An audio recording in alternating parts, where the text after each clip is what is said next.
Hello guys, कैसे हैं आप लोग। और आप लोगों का वापस से स्वागत है मेरे चैनल बनी द ब्लॉग्स में।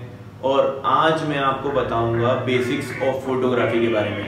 मैंने नई फोटोग्राफी वर्कशॉप चालू करी है ऑनलाइन अपने चैनल पे, ताकि आप घर बैठे फोटोग्राफी सीख सकें और फोटोग्राफी लर्न कर सकें, कैसे फ़ोटोज़ क्लिक करते हैं, क्या कैमरा सेटिंग्स रखी जाती हैं, सब कुछ सीख सकें। तो इसलिए मैंने वर्कशॉप चालू करी है। तो आप इस वर्कशॉप को देख सकते हैं, अपने फ्रेंड्स के साथ भी शेयर कर सकते हैं। तो अपन स्टार्ट करते हैं। तो फोटोग्राफी में सबसे पहली जो चीज़ होती है वो कैमरा होल्ड करना आना चाहिए। तो कैमरा कैसे होल्ड करते हैं उसका एक प्रॉपर तरीका होता है। किसी अनप्रोफेशनल कैमरामैन और प्रोफेशनल कैमरामैन को आप आराम से पहचान सकते हैं उसके होल्ड करने के तरीके से, कैमरा को कैसे वो होल्ड किया है। तो कैमरा को कैसे होल्ड किया जाता है वो मैं आपको बता देता हूँ। कुछ कैमरामैन, पहले बताता हूँ गलत तरीके से कैसे होल्ड करते हैं।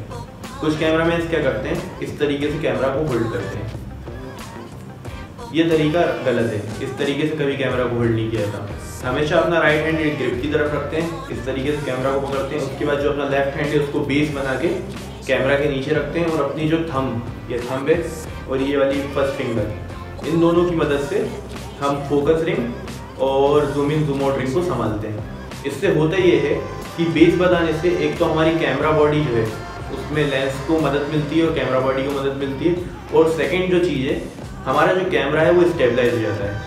तो जो हमें मोशन ब्लर होता है उसका सामना नहीं करना पड़ता। अगर हम इस तरीके से फोटो क्लिक करेंगे तो हमें जो है मोशन ब्लर मिलेगा। बट अगर हम अपने लेफ्ट हैंड को एज ए बेस यूज़ करेंगे और इस तरीके से फोटो क्लिक करेंगे तो हमें फोटोज़ में मोशन ब्लर नहीं मिलेगा। हमारी जो इमेजेज है काफ़ी हद तक स्टेबलाइज हो जाएंगी, क्योंकि कैमरे को एक सहारा मिल रहा है हमारे दूसरे हाथ का। तो यह है पहला रूल कि कैमरा को कैसे होल्ड किया जाता है। तो कैमरा को होल्ड करने का तरीका जो है मेन होता है। अब सेकंड चीज़ के बारे में जब हम आते हैं तो सेकंड चीज़ के बारे में हम जानेंगे कि सेकंड चीज़ होती है एक्सपोजर ट्रायंगल। एक्सपोजर ट्रायंगल क्या होता है? Exposure triangle, exposure triangle basically आपकी फोटो की लाइट कंडीशंस के ऊपर डिपेंड करता है कि एक्सपोजर ट्रायंगल किस तरीके का रखना चाहिए। एक्सपोजर ट्रायंगल में क्या क्या आता है वो मैं आपको बताता हूँ। और सबसे पहली चीज़, अगर आप एज ए प्रोफेशनल फोटोग्राफर बनना चाहते हो तो ऑटोमेटिक मोड्स और दूसरे मोड्स यूज़ करना छोड़ दो और अपने कैमरा को मैनुअल सेटिंग्स पे रख के उसके बाद फोटोग्राफी करना चालू करो, तभी आप प्रोफेशनल लेवल के फोटोग्राफर बन पाओगे। तो उसमें मैनुअल जो सेटिंग्स होती हैं उसमें जो 3 बेसिक चीज़ आती है, एक्सपोजर ट्रायंगल आती है सबसे बेसिक चीज़। तो एक्सपोजर ट्रायंगल के अंदर भी ये 3 चीज़ें आती हैं, वो मैं आपको बता देता हूँ। एक्सपोजर ट्रायंगल में पहली आती है शटर स्पीड।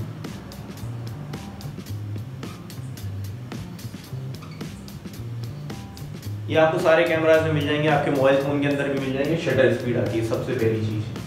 सेकंड जो चीज़ आती है वो होती है ISO। और थर्ड जो चीज़ आती है वो होता है अपर्चर।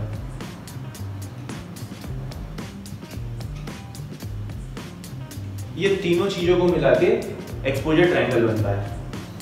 इसको हम कहते हैं एक्सपोजर ट्रायंगल। ये शटर स्पीड, ये ISO, ये एपर्चर। एपर्चर हमेशा आपके कैमरे में या तो F नाम से होगा। एपर्चर को F नाम से मेंशन किया जाता है मैक्सिमम कैमराज में। जहाँ तक मैंने अभी यूज़ किया है अपने सोनी के कैमराज और कैनन के कैमराज में तो F नाम से ही आता है। तो एपर्चर, शटर स्पीड और ISO, इन तीनों की मदद से एक्सपोजर ट्रायंगल बनता है। अब एक्सपोजर ट्रायंगल में शटर स्पीड का क्या काम होता है? शटर स्पीड के 2 काम होते हैं। शटर स्पीड का काम होता है एक तो लाइट, कितनी लाइट एंटर करने देना है कितनी देर के लिए, पहला काम हो गया शटर स्पीड का ये। और दूसरा काम होता है शटर स्पीड का कि मोशन ब्लर को संभालना, कि हमारी फोटो में मोशन ब्लर तो नहीं आ रहा, हमारी फोटो स्टेबलाइज तो है, उसको संभालना। अब मान लीजिए तो शटर स्पीड के 2 काम होते हैं, मैंने जैसा कि आपको बताया, एक तो लाइट को संभालना और दूसरा होता है मोशन को संभालना। अब शटर स्पीड में हम लाइट को कैसे संभालते हैं वो मैं आपको बताता हूँ। शटर जितनी देर के लिए खुलता है और जितनी देर में बंद होता है उतनी देर में जितनी लाइट एंटर करती है तो उस लाइट से एक्सपोजिंग बनता है। तो इसलिए लाइट एंट्री भी इससे ही शटर स्पीड पे डिपेंड करती है और मोशन भी डिपेंड करता है। अगर मान लीजिए आपकी शटर स्पीड कम है और आप एक पोर्ट्रेट खींच रहे हो और आपका हल्का सा हाथ जर्क हुआ तो उसमें हल्का सा मोशन ब्लर देखने को मिलेगा आपको। अब दूसरे पॉइंट पे आते हैं आईएसओ। आईएसओ का काम होता है जो आपके मोबाइल फोन्स या कैमरा, जो भी आपका गैजेट आप जिससे फोटोग्राफी कर रहे हो, यूज़ कर रहे हो, उसमें आईएसओ दिया होगा। आईएसओ का काम होता है जब हमारे पास लाइट की कमी होती है तब हम आईएसओ को यूज़ करते हैं। आईएसओ यूज़ करके हम जो अपनी एक्सपोजिंग है उसको सही कर सकते हैं। मान लीजिए हम किसी डार्क बैकग्राउंड में शूट कर रहे हैं तो हम आईएसओ की मदद से उसमें लाइट दे सकते हैं अपने सेंसर की मदद से। तो आईएसओ का हो गया लाइट का काम। इसमें भी लाइट का काम होता है, इसका भी लाइट का काम होता है। एपर्चर के भी दो काम होते हैं। एपर्चर का भी काम होता है एक तो लाइट की एंट्री और दूसरा काम होता है डेप्थ ऑफ फील्ड।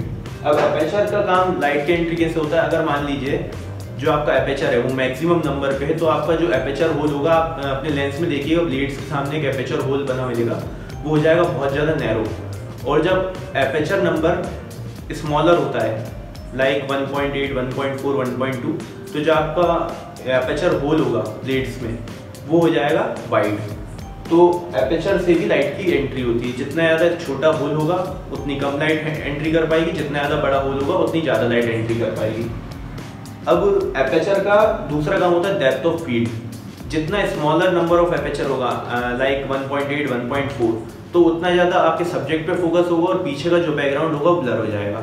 लाइक आपने फोटोज़ में देखा होगा, पोर्ट्रेट्स में बहुत ही ज़्यादा बुके इफेक्ट और ब्लरी बैकग्राउंड्स मिलते हैं, तो उसमें जो एपर्चर नंबर होता है वो बहुत ज़्यादा फास्टर होता है। फास्टर मीन्स स्मॉलर नंबर पे रखा जाता है 1.8, 1.4, 1.2 या फिर 2.2 या फिर 2। अब एपर्चर का एक काम तो हो गया लाइट की एंट्री, दूसरा काम हो गया डेप्थ ऑफ फील्ड। अब मान लीजिए अब एपर्चर का दूसरा काम, अब आपको यहाँ पे कैसे बता सकता हूँ मैं, यहाँ पे तो कुछ है नहीं, मैं आपको एक्सप्लेन कर देता हूँ। अब मान लीजिए आप पोर्ट्रेट जैसे मैंने बताया खींच रहे हैं तो उस टाइम आप एपर्चर नंबर कम रख सकते हैं जैसे 1.8। बट मान लीजिए आप जब ग्रुप फोटोग्राफी कर रहे हैं या वेडिंग फोटोग्राफी कर रहे हैं, स्टेज फोटोग्राफी या इवेंट स्टेज फोटोग्राफी या किसी भी ग्रुप की फोटो क्लिक कर रहे हैं, तो आप 1.8 एपर्चर पे तो बिल्कुल ही फोटो क्लिक नहीं कर सकते, क्योंकि मैक्सिमम जो लोग हैं वो ब्लर हो जाएंगे, सिर्फ एक सब्जेक्ट पे फोकस रह जाएगा। तो उस टाइम हमें जो एपर्चर अपनी वैल्यू है उसका जो नंबर है बढ़ाना पड़ेगा। लाइक जो सबसे स्वीटेस्ट पॉइंट हम बोलते हैं एपर्चर का वो होता है f8 to f11।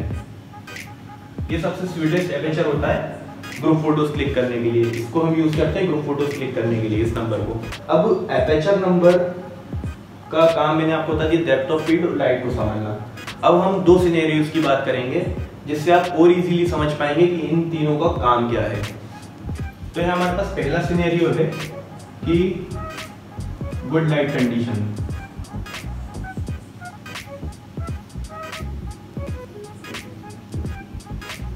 Day light मान लीजिए for example, day light outdoor, आपको काफी अच्छी कंडीशंस मिल जाएंगी डे लाइट में। और सेकंड जो हमारा सिनेरियो है डार्क लाइट कंडीशंस। सॉरी मेरी राइटिंग को मत जाना भाई, राइटिंग बहुत ही ज्यादा खराब हो चुकी है। तो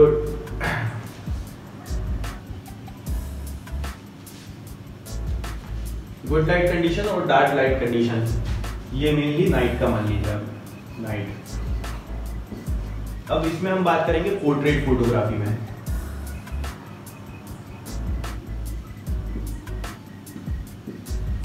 जब हम फोटो क्लिक कर रहे हैं, पोर्ट्रेट फोटो क्लिक कर रहे हैं, तो जो गुड लाइट कंडीशंस है उसमें हम सेटिंग्स क्या रख सकते हैं। जो हमारा आईएसओ है सबसे पहले इसको मैं कोशिश यही करूंगा कि लोअर रखूं, सबसे कम, जो भी मेरे कैमरा में दिया गया होगा। अब मैं यहाँ पे स्टार्टिंग कैमरास की बात करता हूँ तो 100 आईएसओ जो है मिनिमम दिया होगा है, तो यहाँ पे आईएसओ रखूंगा मैं 100। उसके बाद अपर्चर को रखूंगा मैं स्मॉलर नंबर पे, मतलब वाइड अपर्चर रखूंगा। F stop 1.8 to f2.2 aperture की वैल्यू यही रखूंगा मैं।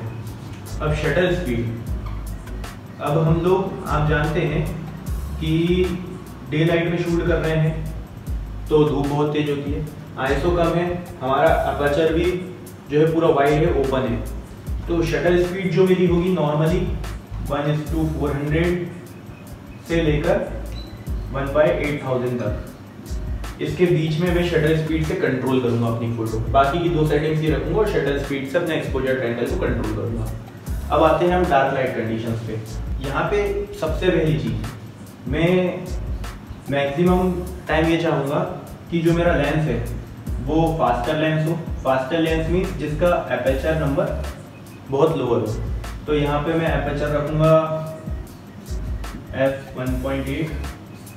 ये मैक्सिमम लोगों के पास लेंस मिल जाता है, इसलिए f1.8 से समझाता हूँ मैं। f1.8 रखूँगा और शटर स्पीड हम यहाँ पे आपको बता रहे हैं कि पोर्ट्रेट फोटो क्लिक कर रहे हैं, तो पोर्ट्रेट फोटो क्लिक कर रहे हैं तो उसमें स्टेबलाइज फुटेज होनी चाहिए, मोशन ब्लर नहीं आना चाहिए। तो हम यहाँ पे शटर स्पीड को 1/100 से कम नहीं ले जाएंगे। अब ये 2 चीजें तो हो गई। उसके बाद भी अगर डार्क फोटो आ रही है तो क्या करूंगा मैं, आईएसओ जो है यहाँ पे मैं आईएसओ से कंट्रोल करूंगा अपनी पूरी फोटो को। अब आईएसओ ज्यादा से ज्यादा मैं 400 ले आऊंगा और बहुत ही खराब लाइटनिंग कंडीशन है तो मैक्स टू मैक्स मैं 800 आईएसओ ले आऊंगा। 800 से ऊपर आईएसओ इसलिए नहीं ले आता क्योंकि आईएसओ से क्या होता है कि हमारी फुटेज अगर हम ज़्यादा आईएसओ यूज़ करेंगे लाइक 3200, 6400, बड़े कैमरास फुल फ्रेम कैमरास में तो ठीक है 6400 तक चल जाता है, बट छोटे जो APS-C सेंसर कैमरास होते हैं उसमें अगर आप 800 से ज़्यादा आईएसओ पे जाओगे तो आपको नॉइस मिलने लगेगी, ग्रेन्स आने लगेंगे। तो 400 या फिर मैक्स टू मैक्स 800 तक। तो आपने देखा यहाँ पे मैंने शटर स्पीड से कंट्रोल करा अपनी लाइट को, यहाँ पे मैंने आईएसओ से कंट्रोल करा अपनी लाइट को। तो ये हो गया हमारा एक सिनेरियो पोर्ट्रेट फोटो का। अब आते हैं हम लैंडस्केप में, लैंडस्केप फोटो। अब लैंडस्केप फोटो में जैसा कि मैंने आपको समझाया था कि यहाँ पे जो मेरा अपर्चर है, सबसे पहले मैं अपर्चर से चालू करूँगा। अपर्चर में यहाँ पे f8 से लेकर f22 तक रखूँगा ताकि मुझे जो शार्पनेस है वो अच्छी मिले फोटो के अंदर। उसके बाद यहाँ पे मैं आईएसओ डे लाइट है तो आईएसओ से इतना फर्क नहीं पड़ना, फिर भी एपर्चर हमारा जो है नैरो है तो आईएसओ मैक्स टू मैक्स यहाँ पे हम 200 से 400 आईएसओ की जरूरत हमें पड़ेगी। और थर्ड पे आ जाते हैं शटर स्पीड पे।